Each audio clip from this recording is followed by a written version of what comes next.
I have to do something to be worth something. Whatever I do isn't, this isn't good enough. You're not enough. Yeah. That was like a deep one. And it's not even something I think. It's just something that it's almost like a magnet that's inside of me, and it brings my other thoughts down to it a lot of times.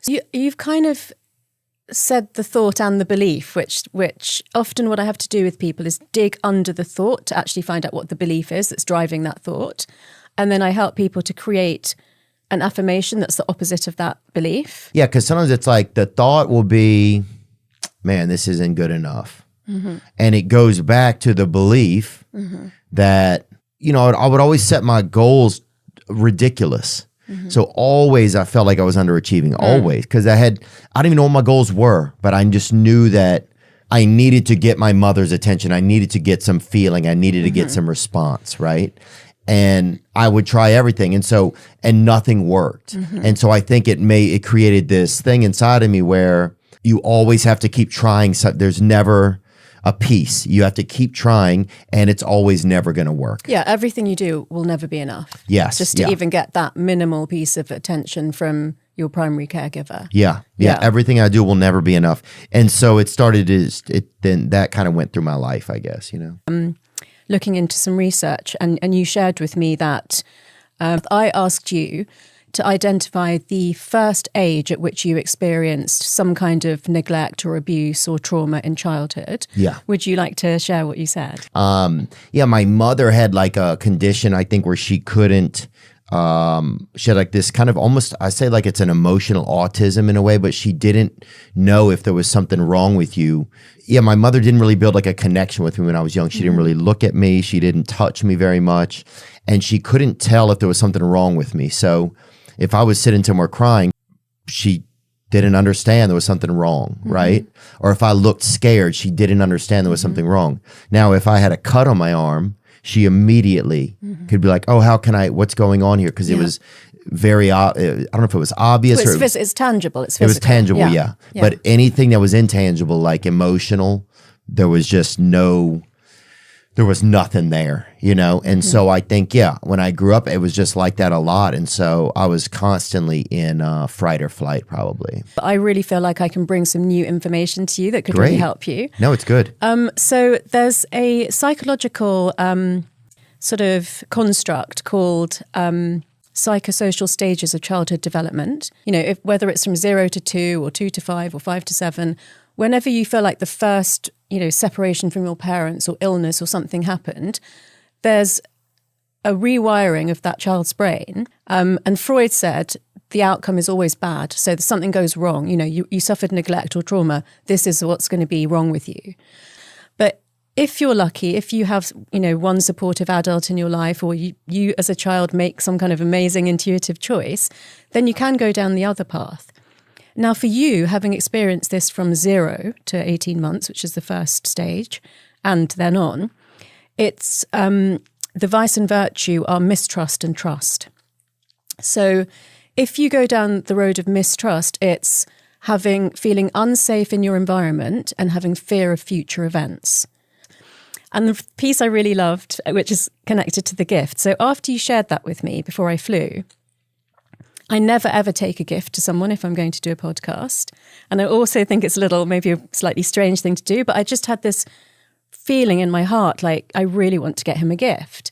And obviously that shop is like very English, so that made sense. But I walked around the entire store and I looked at every tea, and I finally found that one and picked it. And then I did further research into Erickson, and he basically said that the way for you to heal is through nourishment and affection. And that was exactly why I chose the gift that I chose for you. So obviously my neuroscience experience kind of brought me to an intuitive answer. But it also said that if you do the right work, then what the outcome that you could have would be a really positive experience of interdependence and relatedness. Well, thank you. It's very sweet of you, and it's nice to have, and we'll make sure to keep it in here so we can remember that too, and our listeners and viewers can look at it and remember that too. That that there's a way to move forward. I think sex and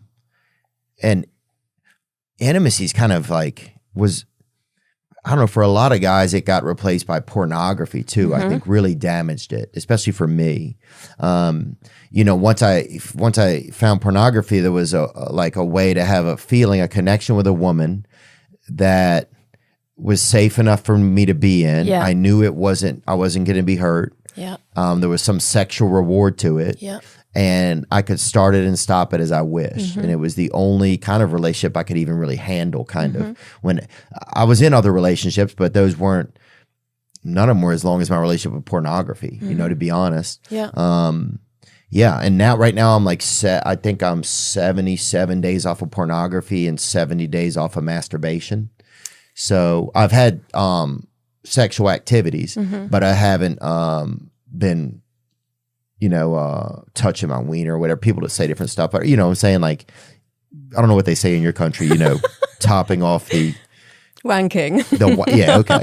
Wanking or whatever. Yeah. Thinking of the queen or whatever they say, I don't know what they say. Queen takes rook or whatever. That's like a chess move, but so that's been kind of different, for me. That's been different, but that was a huge thing. How is it different? Well, for one, I quit thinking about it.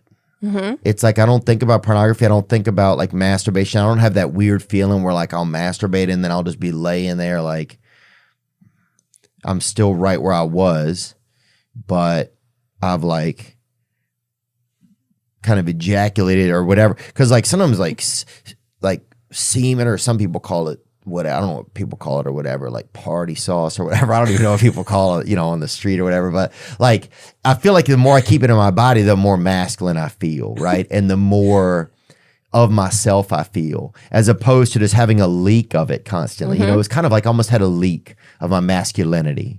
And I would cause the leak, but the leak would happen. And it was just like a dripping pipe. It was like, you look at a dripping pipe, you're like, but you look at a pipe that's not dripping, you're like, hey, this is some pretty good construction I like over that. here. I love that phrase, leak of my masculinity. So yeah, that's kind of what it felt like, now that I really think about it. And then I start to look at women a little bit. I don't think of it just so much in I've always thought of women in more than just a sexual sense, but the sexual part isn't as strong. It's not like, let me just think about sex. It's giving me a little bit more space in myself to be like, well, let me think about who this person is, and do I really want to engage with them? It starts to give a little bit more value to sex for me, and by that happening, intimacy is kind of created because, for one, I have a little more intimacy with myself. Right? It's like I respect my intimacy a little bit more. I'm not just masturbating. I'm not just like tossing my intimacy off to some person through a screen or something that doesn't really mean anything to me. Yeah. And so I think those are some feelings in my head that start to happen, and I start to feel a little bit more, I don't know if it's integrity, but it is a little bit more sense of intimacy with myself. That's lovely. So one of the reasons that people resort to things like that, particularly after a breakup, is that the brain circuitry that is to do with unrequited love is relieved by certain activities because they cause the same kind of chemical cocktail. And those activities are things like alcohol, cocaine, pornography. Yeah. Sorry. Yeah. Well, it makes it make sense, right? This is why people Go will to indulge those in things. those. Yeah. Yeah. And obviously they're addictive. So then it becomes something that you need to do more of to get the same reward. Human Pornography relationships creates such an unrealistic, idealized version of what a woman should look like and what she should be prepared to do in an intimate relationship, or even not in an intimate relationship, like in a one-night stand or very early in dating, that's very damaging to male and female relationships as well. That, the expectation that you will naturally have if you've been looking at that every day. Yeah. Oh, yeah. And to not have it in my brain, and it starts to my imagination starts to start up again. Like, that's one thing that's disappeared over the years, I feel like, is our imagination, because we have access at anything you want to see. You want to see two gay guys attack a squirrel or whatever in a marina or whatever. You can, but you can Google it right now and you'll find it. Like, anything you want to find out there, you can. It's like we don't need our imagination anymore. You used to have to imagine things. Yeah. And so that, like, now my imagination starts to start up again, because, yeah, I'm not attaching porn to women I meet now, you know? And there, yeah, right there, squirrel attacks twink right there. That is, yeah, and I don't know. We were, and that might have been the rebuttal. Who knows where the first attack started, but yeah, so that's something that's been really neat just on this recently that I've been doing. And really seeing some reward from it. Mm-hmm. And you know what's so crazy? For years, I tried like different like blockers on computers and mm-hmm. stuff. And I got started with this kind of recovery coach, and he just said, why don't you text me at night? And he said, tell me something that felt good during your days. Tell me something you felt like maybe you could have done a little bit differently. And then tell me how long you've been off of porn and how long you've been off of masturbation. That's, for some reason, mm-hmm. that's all it took. And it's just been so easy. Well, it's accountability. I mean, what I'm seeing a lot of at the moment actually is, as women, we tend to be having the same conversations that, you know, whether you're in your 20s, 30s, 40s, whatever, of kind of, you know, want to find a nice man and settle down. But just feeling like that desire for commitment isn't the same as it was, you know, basically since there have been apps and stuff like that. But I've actually got some really close male friends, and they've been confiding in me recently that they don't really talk to each other about deep things like they do with me, and that some of them have no one to confide in. Wow. Have been so broken by toxic relationships that they've been in that they now just want non-committal, casual relationships. And this is where the problem starts, is where a guy says, let's say it was you and I, mm-hmm. and you say, Tara, look, I've had all these issues. I've just told you about my upbringing, mummy issues, etc. I can't commit to you, but, you know, we can hang out. But if I'm thinking, well, you know, I'd like to marry you, so I'm going to hang out with you in the hope that you'll get to know me and like me and change your mind. That happens so much, and then it leads to issues, obviously, for both parties when it doesn't work out. So that's an incredibly stressful place to be in, no matter what gender you are. And the outcome only reinforces for both that you're not worthy of love. Mm. Yeah, how does it reinforce that? So for the woman, particularly if they're actually being intimate, she will be experiencing a lot of oxytocin. Basically, that happens through cuddling and physical intimacy, but like off the scale when you orgasm. Okay. So she'll be getting more and more bonded to the guy.